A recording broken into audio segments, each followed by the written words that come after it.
Welcome to Politics Done Right. I am your host, Egberto Willies. This is a progressive program that will take the mystery out of politics. This is the program that will encourage you to make sure government becomes we the people. Whether you are liberal, progressive, conservative, or otherwise, you get to air your point of view.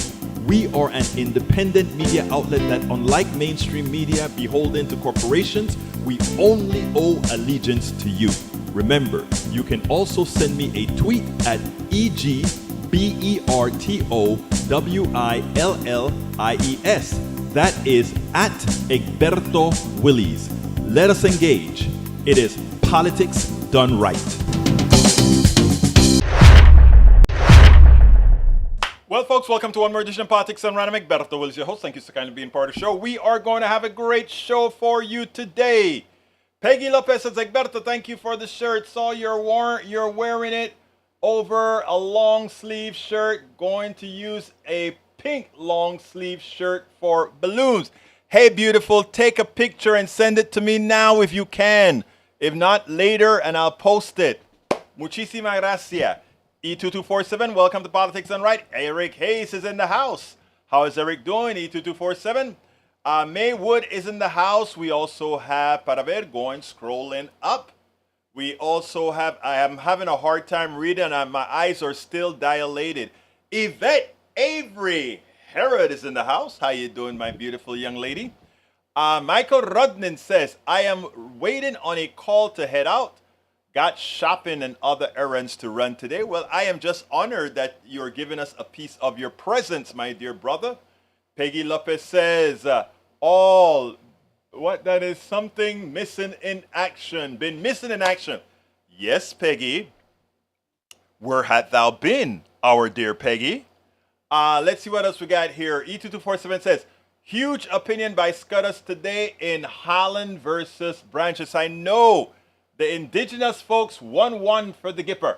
Not really. But that's it. Affirms constitutionally of Indian child welfare 1978 72 vote. That means that the people, I think it had to do with who, I was about to say ownership of kids. What am I thinking? Who gets to keep their kids, etc. Anyhow, continue.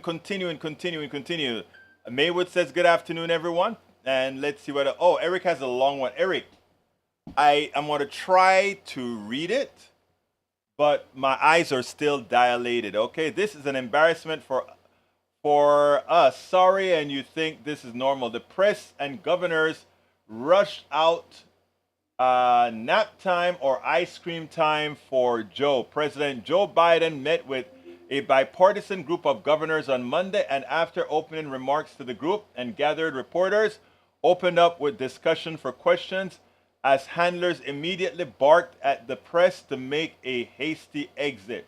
The president's opening remarks lasted several minutes, during which he addressed issues which as crime, COVID, and other interactions of state. As he wrapped up, Biden said, why don't I stop and take any questions you all might have? After a very brief pause, he added, and they tell me I'm supposed to call on Governor Cox first, referring to Utah's Cox, Spencer Cox, a Republican.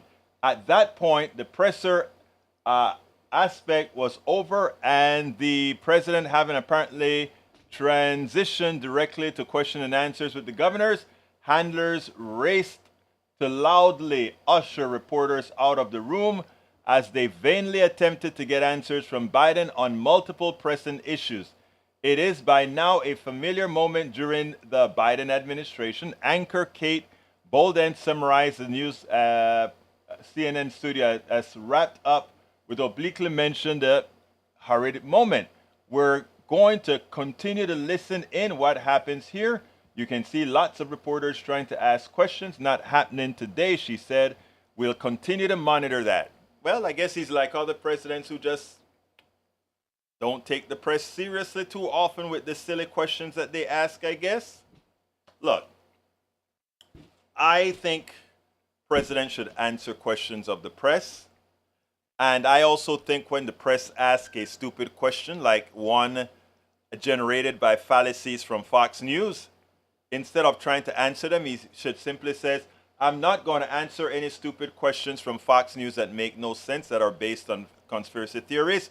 I will answer sensible questions. I think that's what the president should do instead of, in effect, running away from the press or not answering questions. So I am partially in agreement, but again, like I said, I would not support, I don't support the kinds of questions that's trying to promote or push conspiracy theories. So I would hit those publicly. Michael Ronan says, Mediaite is a decent site, no failed fact checks, but they have a tendency to sensationalize headlines for clicks. That's what they do. I actually know the owner of Mediaite. I meet them at Netroots. Oh no, is that Mediaite? Yeah, I think it's Mediaite that I think he bought it up. Yeah. All right, let's see. Eric Hayes wasn't he? President was the freaking handlers that rush him and before. I don't know, Eric. I think you make too much out of things that you don't need to make things of, and I think you tend to ignore things that need to be done actually on. Mediaite. That's what it is. Mediaite. Okay. Anyhow, folks, I have a video that I did this morning. Actually, it's a rant that I did at KPFT. Like I said, my eyes are in bad shape because they're still recovering from this morning's attack. I went to take a look at. Remember, I told you that I was going through some edema on the retina from the operation, from the cataract surgery. So we are having some reactions, some retinal issues. And the doctor did a complete thing on my eye today and showed me exactly what was wrong. And it's nothing serious, just a lot more eye drops I'm going to need. So I'm going to play this video that I did this morning at KPFT before my appointment. But it's an important rant on the Feds and raising interest rates. I want you to listen to this in detail. I think it is extremely important. Check this out, and then we will take it on the other side right now. They're talking about the Feds, and I'm like, yeah, good, the Feds didn't raise the rate. And then they said, but did you read the fine print? And the fine print was, we're not raising rates this time, but we are going to raise rates likely the next time. So they were just putting you on notice so that I guess they don't want the stock market to just go up because, the stock market, even though it's a gambling casino, they look for any market cue to decide if they're going to go up or go down. So here it goes. Article from Common Dreams. With inflation down, economists demand Fed permanently halt dangerous rate hiking. I'm going to talk about why it's not only dangerous, but it just shows you why our economic system is a fraud. But I'll point that out a bit later. It says, after the latest consumer price index update signal cooling inflation, the Federal Reserve interest rate setting committee on Wednesday temporarily paused hikes. Magic word there, temporarily paused hikes. When you're reading these documents, you have to read the words and not fall for what many times the headline is, right? Pause hikes as approach. The progressive economists and others want the panel to continue. The Federal Open Markets Committee confirmation that as expected, it will keep the federal funds rate at 5.25 following 10 consecutive hikes since early 2022 that have increasingly generated concerns of a recession and major job losses. I want to pause there because the Fed Chair Powell went in front of the Banking Committee in the Senate, and Elizabeth Warren asked him. She said, "Hey, what happens to employment as you are raising these rates?" And he wanted to give her a cagey answer. He didn't want to tell her what happens, right? And then she says, why is it that you want to throw 2 million people out of work? And he said, I don't want to do that. And then she said, but it's in your document. You said you have to you have to increase employment by 2% to get inflation down. It's in your document. You wrote that, which in effect you're saying for this system to work, we have to put 2 million more people in pain. You don't want to tell the general American public that statement, but you want to do that. You want to see unemployment going up, right? Now, ask yourself this question. What economic system is predicated on people being out of work? That's number one. And what humane system tries to take away social services at the same time you're trying to increase unemployment because you want to keep prices from going higher and higher and higher again? Okay? So those are the statements right there that I want, as you're listening to me, I want you to keep those two things in the back of your head. I'm going to continue reading, and then I want to bring some analysis to this. University of California, Berkeley professor and former Labor Secretary Robert Reich. Everybody knows Robert Reich was the former Labor Secretary for Bill Clinton back in the 90s, right? I interviewed him about 3 times. The Federal Reserve, this is what he said. The Federal Reserve is pausing interest rates hikes for the time being. Good, Reich said Wednesday. And interest rates have risen to cool the economy. Who do you think has shouldered the burden? Working people. There's no reason to continue punishing them when they are not to blame for inflation. U.S. Senator Elizabeth Warren has also repeatedly raised alarm about the increased size last year and welcomed the newly announced pause while urging long-term shift in strategy. Let's go into a little bit of Economics 101. This is what I said I was going to explain. Prices went up. In order for prices to go down, the Fed would like to create less demand. And when you get less demand, meaning less people will be buying cars, less people buying homes, less people buying refrigerators, etc. That's what they want to force on us. So how do they force that on us? They force that on us by increasing the price that it costs us to borrow money to buy the refrigerator, the car, and all these things. From a humane standpoint, what does that tell you? That tells you that for the people who must borrow to purchase, the government is saying, not the government, but the Fed's saying that we are going to take the money that you would have otherwise have had to get a loan to buy a car, a refrigerator, a dryer, or whatever. We are going to take that money away from you. Not that you can use that money to serve you, but we are going to take it away from you. The rich person who does not have to borrow money to buy anything, they can just continue to spend. So therefore, rate hikes to solve inflation is not only anti-democratic because they are taking your money when they increase interest rates by choice, but it is also inhumane because what they're saying is for you poor people, for you middle class people who must take out a loan to get some service or some product today, we are telling you no. But the rich person can continue because they don't have to get a loan to get those things. That's one part of the equation. But the second part of the equation is as follows. And I've stated this many times in previous shows. Check this out. What caused the inflation? If you take a look at a productivity chart, it says that the American people, the American people, have been some of the most productive people in the world.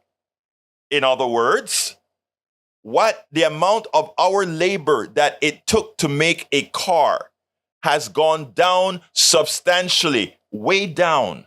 We have robots working, we have artificial intelligence working, we have new techniques working. that we, the people, all of us together, through our universities that all of us have paid for, we have created structures to make the actual work that we have to go out there and do every day. We have made it much more productive. So it takes less of us to make more things.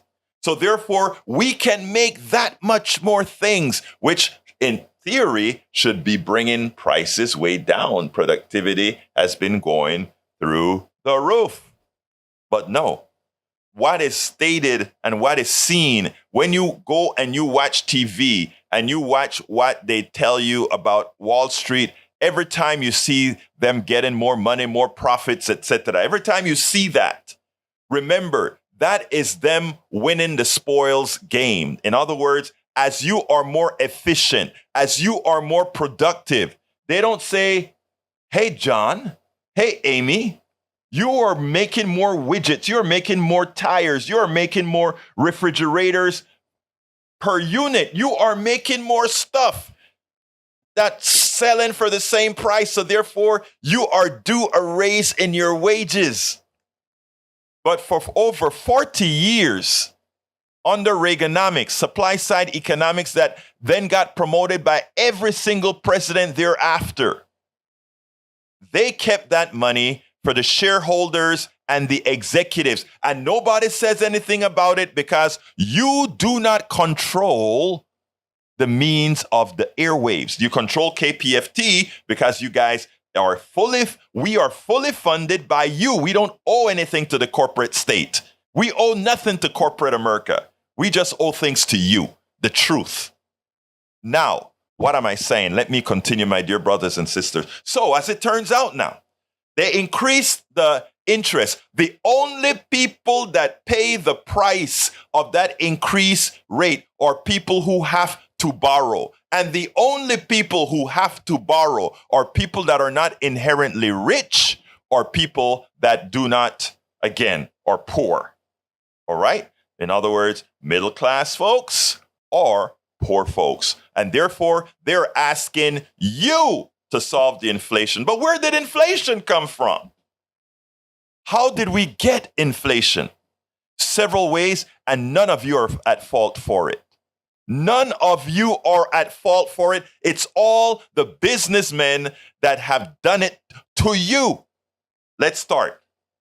For several decade after decade after decade after decade, they had this stuff called offshoring. And when they offshore, put your job in China, Vietnam, etc. And this is where I'm going to break it down technically.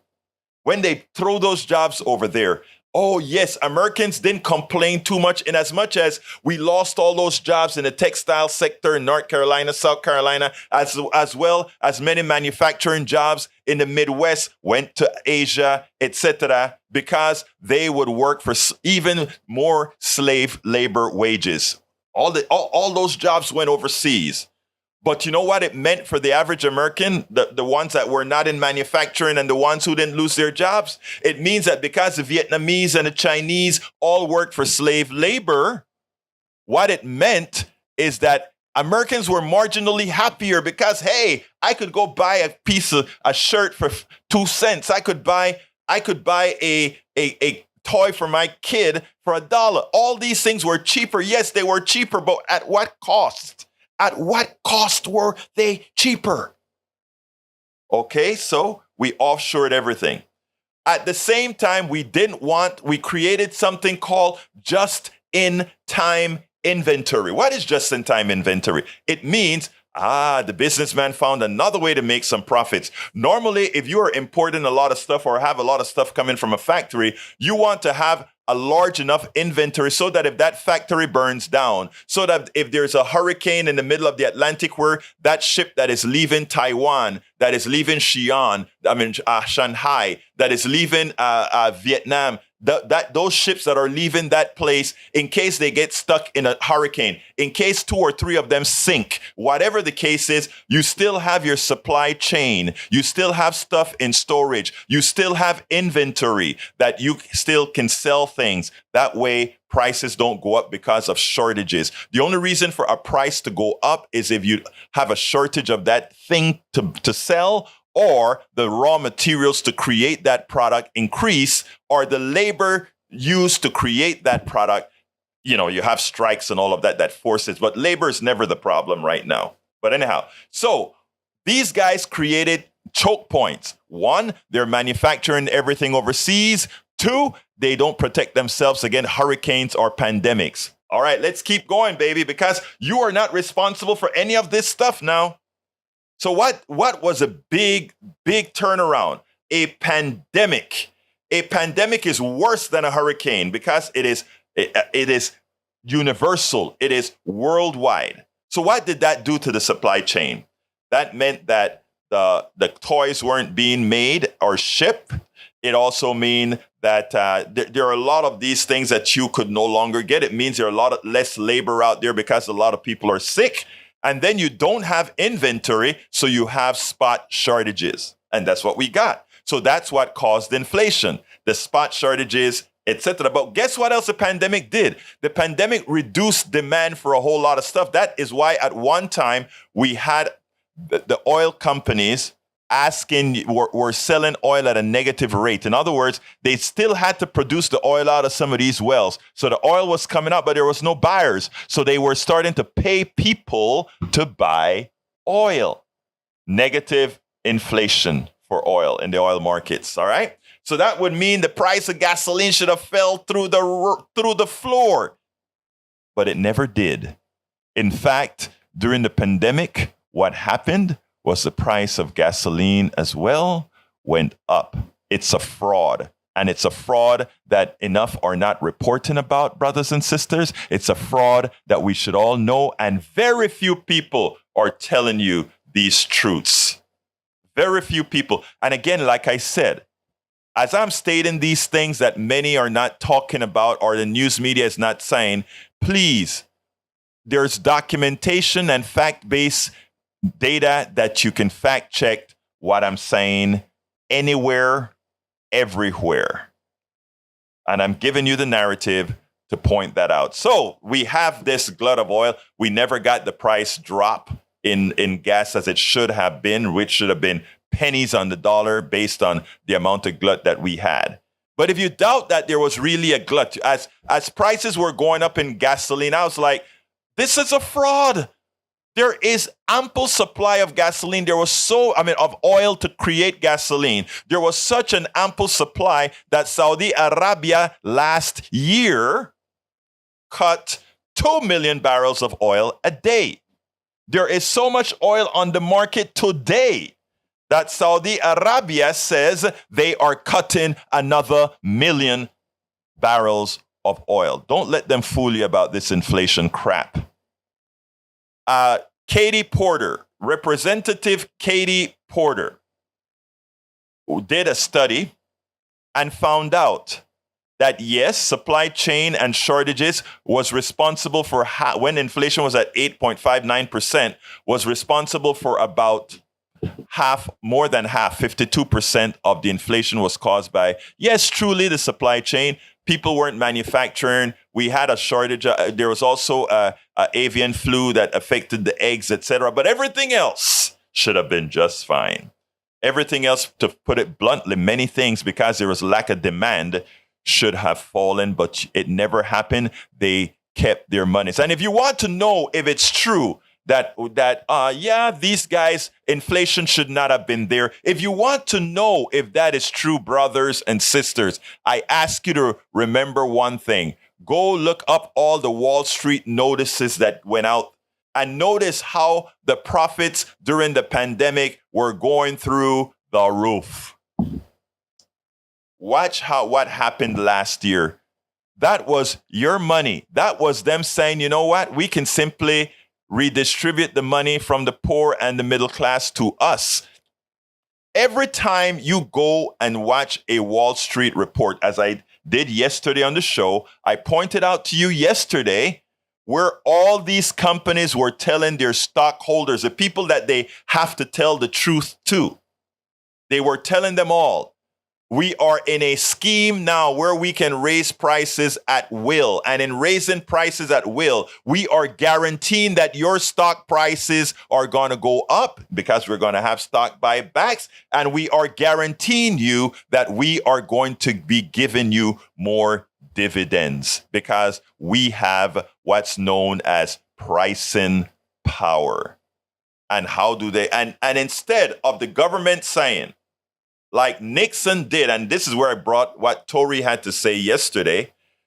Nixon, things were going completely amok, where the private sector, the corporations were, again, had pricing power. They were ripping people off left and right in the 70s, early 70s, late 60s. And Nixon came in and Nixon said, wage and price controls. This BS will stop. Nixon wasn't a good guy. But the inflation was going to terrorize the entire system. And you know what? From day 1 to day 2, inflation went to zero. Okay? Because he said you can't raise your prices anymore. You can't stiff the American people anymore. You know, everybody wants a private sector more efficient.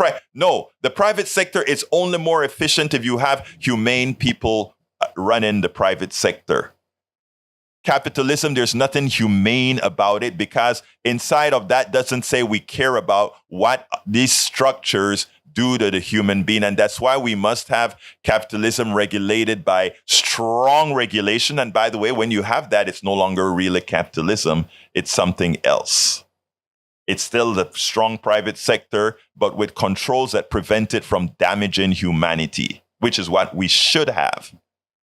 Right? So we pay the pain. When the feds raise rates, remember what they're doing. They're saying we are putting the burden on inflation, something created by corporate America to make a profit and for their dereliction of duty as they manufactured overseas. As we realize the dereliction of our duty, Biden comes into the fold and Biden says, oh my God, all our chips are being made in Taiwan. What happened when China invades Taiwan? They have a hold on the chip market. Many of those chips designed with our intellect, the intellect of the great American people. And China will control it because we decided to manufacture all these things overseas because the corporate state, the corporates want to keep it all. So they manufacture for cheap labor, right? So now, in order to manufacture here in the United States again, what do we do? You know, they always talk about the welfare queen that gets a few pennies. Well, we give billions to the private sector, billions to the corporate Americans to go ahead. These corporate guys now got billions of our money to go ahead and build the chip factories here in the United States. So we had to bribe them we had to bribe them to come back to the United States. Talk about patriotic, eh? They didn't believe in doing their patriotic duty of making American products. Let's be American, folks. But they like to talk about those of us who want a humane system like we are anti-American. We are not. We are the most pro-American people on the planet because we care about humanity. We care about our American brothers and sisters. But they care about the corporate dollar. Folks, what I'm saying, I beg of thee, look it up. Because sometimes you say things that are so out of the norm from what you hear on TV that you say, can that really be true? Or is Egberto just blowing smoke up my you-know-what? Please look it up. Fact check. Double check the things that I'm saying. Because I guarantee you that you'll be shocked. The thing that the things that our politicians, specifically neoliberal Democrats and Republicans at large, the things that they assume, they know, is that most people are not going to fact check what they're saying. Most people are not going to pick up a book and read. Most people are going to say, you know what? It couldn't be. I just listen to what my politician have to say. My lying politician. There are good ones out there, and they're called progressives. And I'm not saying that to be partisan or whatever, because remember, I hit up neoliberal Democrats just as much as I hit up Republicans, because it's about humanity. It's about, do you care about people? Now, I have one person in the room, my good friend Eric, refuses to accept or read on his own reality. My brother, I will continue to engage you. I will continue to engage you. Forget about talking about college and the pricing power that the colleges have. That is you're continuing to enslave your mind by going to the places the politicians want you to go to. Stop it. Start thinking humanity. When you think humanity, then you can think policies, economic policies that serve us all. Economic policies that serve us all. I want us to, again, like I said, folks, I always tell people to fact check, because I don't want folks to, I want things to have staying power in our minds. In other words, I want to make sure that you just don't think there's somebody blowing smoke here, that there's just somebody hyperventilating here. I want you to go ahead and fact check what I'm saying. You won't ever hear a Hannity tell you that. You won't ever hear a Rush Limbaugh of the past tell you that. You won't ever have any of these charlatanes telling you that. You won't have any of them telling you that. You won't have them saying, fact check me, please. Lee Grant says, here's news from a Dem-controlled progressive left city. A growing number of small businesses in Oakland, California are refusing to take cash in hopes that thieves and leave them above surge in robberies, the San Francisco Chronicle reported Wednesday. Okay? That statement could have been made in any city in the country, around the country. So I am not sure what is the point you want to make. Anyway, we got another subject to cover. Welcome aboard, Robert Davenport. Haven't seen you. Well, I think you were here yesterday, right? But you've kind of been hiding away some. Let's see who else joined the fro since we've been here. Paul Fleming Jr. I think I called you out, I hope. Lee Grant in the house as well. Daniel Ledo made it in. How you doing, brother Ledo? Who else made it in since? Melanie Keelan from Barcelona, Spain. How is our beautiful Melanie doing as well? And if I missed you, please drop me a line and I will be sure to call you out. Okay. The other subject that I want to cover, and this should be, let me see how I can best say this. And remember, I say I can't read very well, but I'll try to do my best. I want you to see this article from Common Dreams. I heard about it earlier today on maybe NPR or some other channel. I don't quite remember. But House GOP panel releases budget that would destroy Social Security as we know it. And here is the big part of this one. A panel comprised of 3/4 of the House Republican caucus released a budget proposed on Wednesday that would raise the Social Security retirement age, cutting benefits across the board, while further privatizing Medicare and slashing taxes for the rich, a plan that Democratic lawmakers and progressives advocacy groups said is a clear statement of the GOP's warped priorities ahead of a critical spending fight this fall. The proposal outlined by 175-member Republican Study Committee, RSC, led by Representative Kevin Hearns of Oklahoma, Republican of Oklahoma, would gradually raise Social Security full retirement age, the age at which people are eligible for full Social Security benefits, to not 67, but 69 from the current level of 67 for those born in 1960 or later. The proposal outlined by 175-member Republican Study Committee, RSC, led by Representative Kevin, I read that one, Nancy Altman, the president of Social Security Works, said the RSC budget would destroy Social Security as we know it. Of course it would. Using a modest shortfall that's more than a decade away to justify reducing benefits for millions. In other words, those who were born in 1960, 1965, 1970, who paid under the premise that they will retire. They could early retire at 62 but get full benefits at 67. They changed the pact midstream. But that's not all. We should not be lowering Social Security. Let me read a little piece more, and then I will go into the part that I really need to speak about when it comes to Social Security.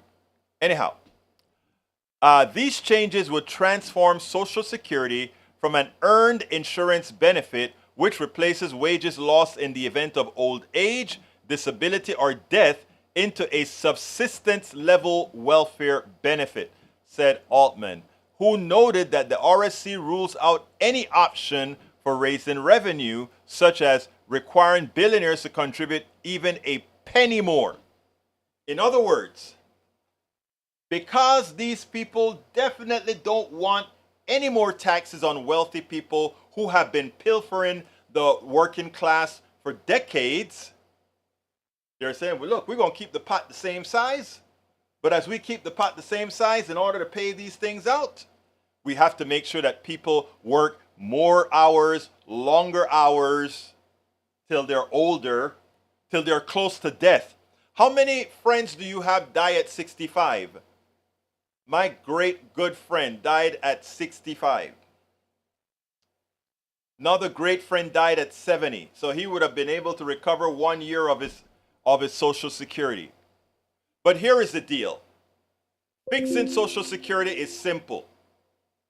Tax all income, absolutely all income. Don't stop at a certain amount, because the people, they stop at what, 400,000? I don't remember how many $1,000s they stop at right now. And all the other people that make billions of dollars every year, they don't pay a penny into the Social Security fund. Right? We are, the people who are trying to cripple Social Security are an evil sect. I want to warn everybody. Again, the panel that came out with that report, given that as marching orders for Social Security and Medicare going forward, was comprised of 178 Republicans. Think about that. That's Republican orthodoxy. This paper must be held up by every progressive. This paper must be held up by every Democrat. And go out there and say, America, you can see what your choices are. A society that takes care of humanity, or a laissez-faire society who only rewards the wealthy. It is important. It is important. Because the wealthy, that they're wealthy doesn't mean that they have created anything. Remember, Donald Trump kids created nothing. Donald Trump created nothing. They were born with a silver spoon in their mouth. And that makes them believe that they have earned the right not to pay taxes to make a country run that is responsible for the ability for them to have. The military, the huge military budget, where they have many of their investments in as well, meaning they take tax dollars there as well, is there. That military budget is there to safeguard the wealthy. All the subsidies that we give to farmers ultimately reaches the hands of the wealthy. All the welfare that we give to those who cannot afford their own food, etc., ultimately ends up in the pockets of the wealthy. But they don't want to put any more in. They just want to keep extracting and extracting and extracting. And their stooges are the largest percentage of Republicans and neoliberal Democrats. I am not going to leave Democrats out of there, because when Democrats were in power, they had the power to get rid of the filibuster and start doing what is right by the American people. And if the American people saw a party working for them, if the American people saw a party that said, we will not allow the wealthy to continue pilfering America, there is not another chance that another Republican and neoliberal Democrat would ever win. Because the American people would see, my God, there is a government that is actually working to create an egalitarian society, a society that supports us all. It's not difficult. The solutions are there. But we have to decide if we want to support those who support the policy. But we also have to be able to articulate the policy. We have to be able to inform the American people so that they can understand how economics really work, unlike the lies that they hear on TV. We ought to be able to articulate this in very simple terms. You are working for the wealthy, but the wealthy cannot exist without you. They have no existence without your labor, without your intellect, without your worth. It is important for us to understand that. It is important for us to know that. And when we finally accept our worth, our real worth, then we will take back that which really is ours. So again, take a look at the article. I looked at it and I kept on saying, I can't believe these guys are unintelligent enough to release a report like this, to say what they really stand for, which is the pilfering of the working class. And of course, we're going to have some of the sycophants out there that somehow continue to find a way to support these guys. Kathy Pascal, how are you doing, my beautiful lady? They're hoping you will die. Ask people in their late 60s what it's like to physically work. I was a nurse for 37 years in my 50s. It was getting very hard. I wore back braces, elastic stockings, and running shawl. My body hurt. My beautiful lady, of course your body hurt. We weren't designed to be working this way. We weren't designed to be antiseptic slaves throughout our existence. Thank you for that testimony, Kathy Pascal. That's an important testimony for those who want people to work up until 69. Our efficiency, the productivity rate, Kathy Pascal, has gone through the roof. Michael Rudnan gave us a report yesterday. I wish I had saved the image that showed our wages stagnating as our productivity increased like a rocket. That should have meant, with that increase in productivity, that we could retire earlier. We should set a retirement age of 55. We should have people retiring at 55 with full Social Security benefits. Give the young people a chance to enter the workforce and take over those jobs that too many old people have. Have the old people do kind of the things that we're doing here, promoting intelligence across the internet, doing things that, taking care of our grandkids, having times in the park. Let's use while we still have a good life, while we still have physically a good life, to also have a mental good life. Our productivity dictates it. And guess what else will dictate it? AI. People are scared of AI. If we regulate AI and we put AI to work for us, we can have that 20-hour week, or we can have that 40-hour week for just a few while people retire at 50 years old. And we can have a humanity that really exists to work in your youth. I mean, if you're old and want to continue working, fine. Like somebody like me, I will continue doing this. I will continue writing, blogging, writing books. I will never stop unless I'm physically impaired, mentally impaired. But for the vast majority of Americans, there's no wrong in saying, I want to do other things. Right? And again, our productivity dictates or makes that a possibility, folks. Our technology makes that a possibility, but when you have an economic system that rewards the spoils to the rich, in other words, we created this technology, all of us compositely. We created this technology. We should bear the fruits of the technology. We should be able to stand up and say, look, we can live an easy life after 50 or 55 as technology makes human work less necessary. Let's remember that.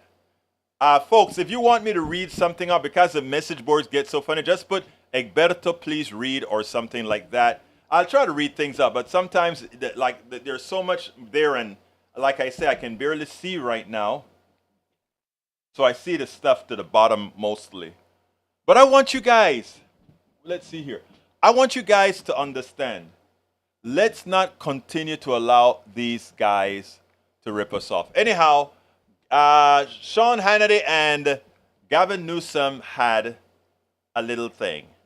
I want you guys to check this out, and then we'll take it on the other side. A few days ago, California Governor Newsom went on to Fox News. He went into the belly of the beast. And Sean Hannity thought he had it all down. He was going to play. He thought that Gavin Newsom, governor of California, would play the same game that Democrats play, and that is allow him to overpower them, not come back as hard as he needed to. And you know what? Gavin Newsom showed Sean Hannity something. He wasn't only prepared, but he didn't play the game on Sean Hannity's turf. He made Sean Hannity play on his turf. And so much so that Sean Hannity, you could see the frustration in his face because he just couldn't lead the discussion. And the governor won't answer the questions to Sean's request, but instead he told the Fox News people watching, hey, this is what's really happening. Now, will they bite? That's not important. It's not important that the sycophants, the Trump sycophants that Sean Hannity feeds, it's not important for them to change. But there are a lot of Fox News viewers who either watch Fox News or get other right-wing media that get a chance now to say, oh, really? You mean Donald Trump was really a failure on job creation? Let's see the numbers. You know, I love when, but anyway, let's go ahead and listen to this, and then we'll take it on the other side. I think his policies are failing. CHIPS Act, Science Act, you oppose that? I will tell you on every measure from the economy, inflation, borders, energy, national security, he's missing in action. Let's talk about them in order. Hang on. Wait, but I want to challenge the premise. You said the economy, 13.1 million jobs he's created. More. These are post-COVID jobs. Okay. You know that. That's an artificial number. No. Then let me stipulate this as an opportunity to engage civilly on this. Okay. Fair point.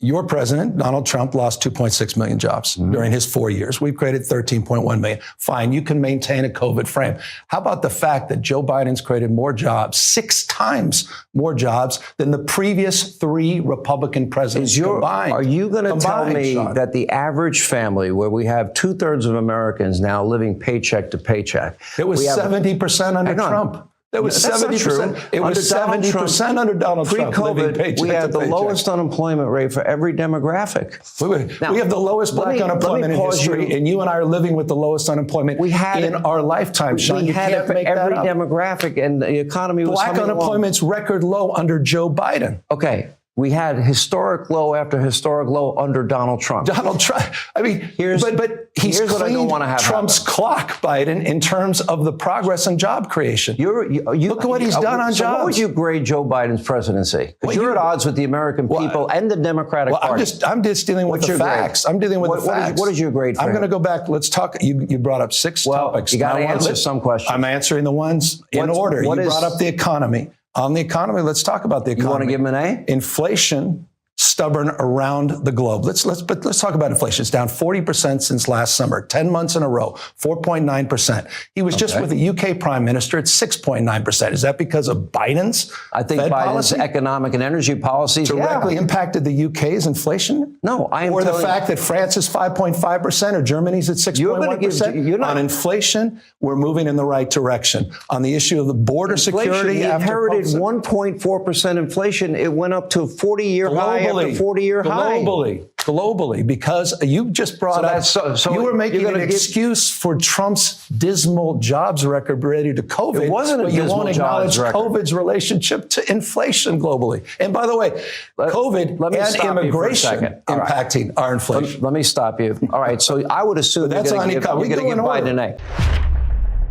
Sean Hannity actually showed it is the incompetence of mental incompetence. I want you to think about this. Gavin Newsom said that under President Biden, there is a record. It's a record low that for black unemployment. Just one example, and then Sean says, during the Trump administration, every demographics kept on going down.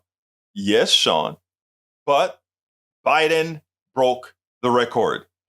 Unemployment went down a little bit under Donald Trump until the pandemic. Yes, but brother Biden has the record low in 50 years. If I'm not mistaken, Donald Trump's presidency was within the last 50 years. And for every single point that Sean Hannity tried to get out there, Gavin Newsom already had the answer. And, I like people like Newsom and Alexandria Ocasio-Cortez. When they go into the belly of the beast, the one thing they always are, they're always prepared. That happens. That's a problem with a lot of people when they go into battle. They're simply not prepared in as much as they know what they're talking about and they know that their side is correct. They're just not prepared. Newsom was prepared. Just like AOC, Alexandria Ocasio-Cortez is always prepared. That's what it takes. Truth, facts, preparedness wins the battle every time. It wins the battle every single time. Thank you. Yes, please support PDR, Politics Done Right. How can you support us? How can you allow us to continue putting the message out there? Here we go. politicsdoneright.com/support. If you go to politicsdoneright.com/support, there are many different ways in which you can support our program, etc., etc., etc. If you're on YouTube right now, just click that join button. Become one of our PDR Posse members by signing up. Just go ahead and click that join button under YouTube. We ask you so kindly to support us. I have a couple of minutes here, and I started explaining this yesterday. Let me first tell you why I think we've earned your support, and why I think you should continue to support Politics Done Right and what we do here. Right now, the right wing, under the auspices of groups like the Heritage Foundation, Cato Institutes, and other think tanks, they put out a lot of papers that sound plausible, and a lot of bloggers then centralize on those papers to create blogs and videos and all of that to lie to you, to tell you that supply-side economics work, to tell you that the Laffer curve works and cutting taxes raise more money, etc. There are think tanks out there that prints the base document or documents that other bloggers, right-wing bloggers, go out there and they promote all this stuff out there. And these are not only in America, they're all over the world, that the right wing has enough money to make sure that all of these bloggers and writers and authors are out there writing lying messages. The left, progressives, we are not as flushed, not even near flush, with the kind of capital to get into the space where Google, when somebody wants to learn about supply side economics, to ensure that the truth comes out, as opposed to a lot of right-wing messages a search engine finds, we have to have our people out there writing blogs, writing articles in newspapers, writing books that are scanned by Google, etc., writing, creating videos. We have to do all that work as well. But we don't get paid like the right wing has the corporate structure to pay to promote what they do. The rich has the money to promote what they do. So we only have one group that we can depend on, and that's you. You allow a media organization like Politics Done Right, Willis Media LLC. What can we do? This show is one show. We do 10 shows a week. 2 on air, KPFT 90.1 FM. Rather, 5 on air, KPFT 90.1 FM, and 5 on the internet only. Okay? The one on air is on the internet as well. We also write books. As I see it, Class Warfare, the only resort to right-wing doom. It's Worth It, How to Talk to Your Right-Wing Relative Friends and Neighbors. How to Make America Utopia. All these books have a purpose. It is to teach and show how economies work, how economies can be, how healthcare work, how healthcare can be, and how to put this message into people's minds so that they can make educated decisions based on what people are telling them.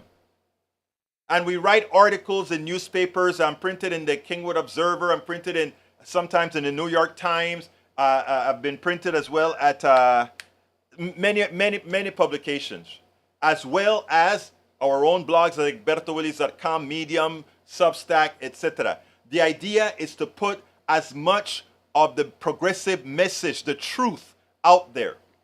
That's what we do.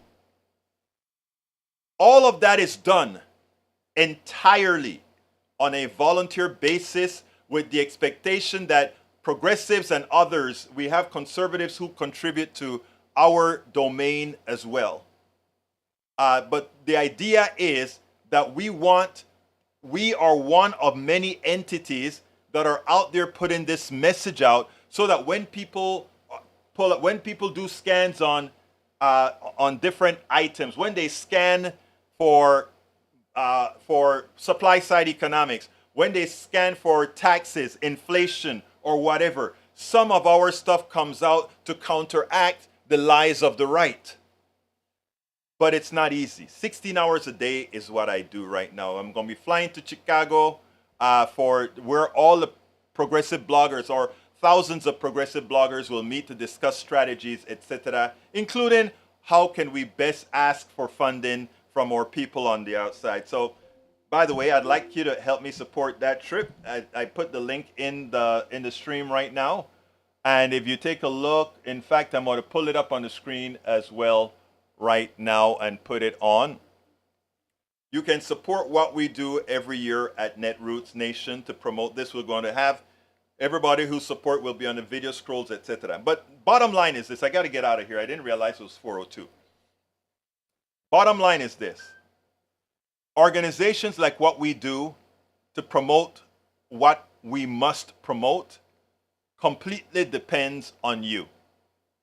So I'm going to put 3 links in there. The Patreon link, you can support us on Patreon by going to politicsdoneright.com/Patreon. Patreon is spelled Patreon.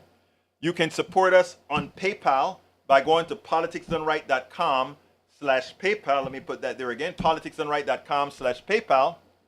Or you can support us in many other ways that I have placed inside of politicsdoneright.com/support. We talk about how can we make the change? The right invest a lot in the change. We're asking you to invest some in the change. Please go to politicsdoneright.com/support. Support what we're doing. My name is Egberto Willies. This is Politics Done Right. And you guys know how I end this baby. I am what? Out!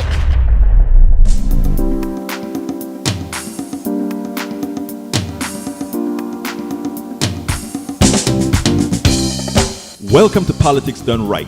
I am your host, Egberto Willies. This is a progressive program that will take the mystery out of politics. This is the program that will encourage you to make sure government becomes we the people. Whether you are liberal, progressive, conservative, or otherwise, you get to air your point of view. We are an independent media outlet that, unlike mainstream media beholden to corporations, we only owe allegiance to you. Remember, you can also send me a tweet at EGBERTOWILLIES. That is at Egberto Willies. Let us engage. It is Politics Done Right.